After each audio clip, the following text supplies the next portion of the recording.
আরে আমি এখানে কোথা থেকে আসলাম? আরে তুই বল আমি কিভাবে আসলাম? আমি নিয়ে এসেছি তোমাদের দুজনকে, আর পানিতে থাকা শক্তিও দিয়েছি তোমাদেরকে, কিন্তু কেন? আমার জলপরীকে নিয়ে গেছে, ও অনেক কষ্ট পাচ্ছে, তাড়াতাড়ি ওকে বাঁচিয়ে দাও প্লিজ। আমার চেয়ে তো বেশি শক্তিশালী আপনি। আপনি কেন বাঁচান না? কারণ আমি তো হারামি না, এর জন্য। আর এক হারামি থেকে আর এক হারামি আনতে পারবে, আর তোমাদের দুজন থেকে হারামি এই দুনিয়ায় কোথাও নেই। ধ্যাত, আমরা বাঁচাবো না, প্লিজ এমন করো না, বাঁচিয়ে দাও। তোমরা যদি বাঁচাও না তাহলে সোনার বাক্স দিব।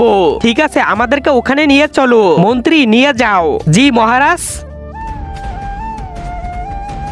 ওই দেখো শয়তান জাদুকর, তোমরা তোমাদের কাজ করো, আমি চলে যাই। শয়তান জাদুকর ছেড়ে দে জলপরীকে। মানুষ নিশ্চয়ই ওই জলপরা পাঠিয়েছে, এসেছো তো এখন এখান থেকে বেঁচে যেতে পারবে না।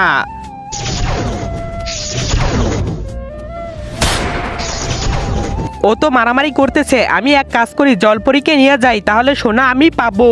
জলপরী, আমি তোমাকে বাঁচাতে এসেছি, তাড়াতাড়ি আমার সাথে চলো।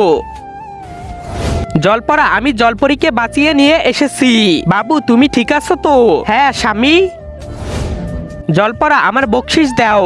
মন্ত্রী দিয়ে দাও। জি। আরে শালা, আমি ওখানে মারামারি করছি, তুই জলপরীকে নিয়ে পালিয়ে আসলি। হ্যাঁ, যাতে সোনা আমি পাই, আর তো পেয়ে গেছি, তুই তো কিছুই পেলি না। শালা, সোনা তো আমি নিয়েই ছাড়বো। কিভাবে? এখন তুই দেখ। তার আগে তুমি যদি ইন্ডিয়ান হও তাহলে লাইক করো, আর যদি বাংলাদেশি হও তাহলে লাইক সাবস্ক্রাইব দুইটাই করো, আর কমেন্টে তুমি যে দেশে সে দেশের পতাকাটা দিয়ে যাও। মহারাজ এই দেখেন, এটা কে? বউ। আরে আমার বউ তো এখানে। আরে মহারাজ, আপনার তো না, শয়তান জাদুকরের বউ। আর কতদিন এই পুরান বউ ব্যবহার করবেন, তাই আমি নতুন একটা নিয়ে এসেছি। এটা শুধু আগুন মহারাজ।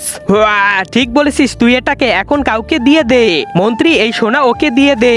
আরে না না, সোনা ছাড়। ডার্লিং তুমি আসো, হাইকোর্টে যাব আমি। হ্যাঁ যা।